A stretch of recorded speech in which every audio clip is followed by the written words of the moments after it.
విశాఖ నగరంలో మంగళవారం భారీ అగ్ని ప్రమాదం సంభవించింది. బీచ్ రోడ్డులోని డైనో పార్క్లో ఒక్కసారిగా మంటలు చెలరేగాయి. సమాచారం అందుకున్న ఫైర్ సిబ్బంది హుటాహుటిన సంఘటనా స్థలానికి చేరుకుని మంటలను అదుపు చేసేందుకు తీవ్రంగా శ్రమించారు. ఉదయం వేళ ప్రమాదం జరగడంతో ప్రాణ నష్టం తప్పింది. ఈ ఘటనలో ఆస్తి నష్టం ఎంత మేర జరిగిందన్నది తెలియాల్సి ఉంది.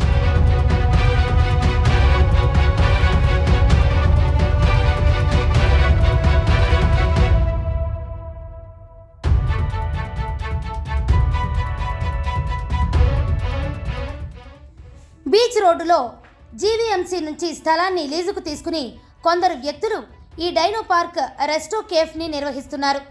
కేఫ్ మొత్తం వెదురు బొంగులతో నిర్మించడంతో ప్రమాద తీవ్రత అధికంగా ఉంది. అందువల్లే మంటలు ఆర్పేందుకు అగ్నిమాపక సిబ్బంది శ్రమించాల్సి వచ్చింది.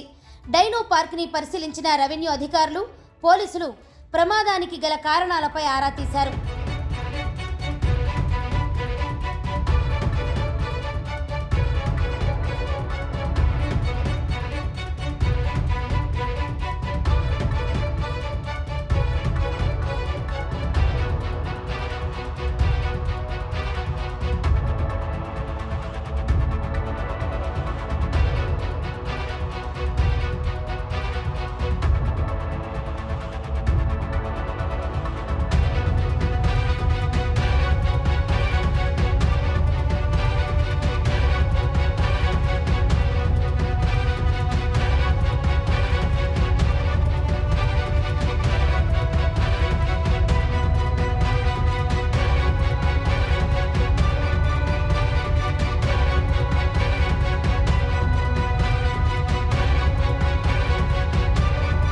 విశాఖ నగరంలో మంగళవారం భారీ అగ్ని ప్రమాదం సంభవించింది. బీచ్ రోడ్డులోని డైనో పార్క్లో ఒక్కసారిగా మంటలు చెలరేగాయి. సమాచారం అందుకున్న ఫైర్ సిబ్బంది హుటాహుటిన సంఘటనా స్థలానికి చేరుకుని మంటలను అదుపు చేసేందుకు తీవ్రంగా శ్రమించారు. ఉదయం వేళ ప్రమాదం జరగడంతో ప్రాణ నష్టం తప్పింది. ఈ ఘటనలో ఆస్తి నష్టం ఎంత మేర జరిగిందన్నది తెలియాల్సి ఉంది.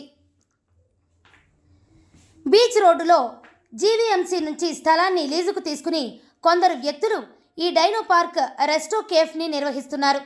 కేఫ్ మొత్తం వెదురు బొంగులతో నిర్మించడంతో ప్రమాద తీవ్రత అధికంగా ఉంది. అందువల్లే మంటలు ఆర్పేందుకు అగ్నిమాపక సిబ్బంది శ్రమించాల్సి వచ్చింది. డైనో పార్క్ని పరిశీలించిన రెవెన్యూ అధికారులు, పోలీసులు ప్రమాదానికి గల కారణాలపై ఆరా తీశారు.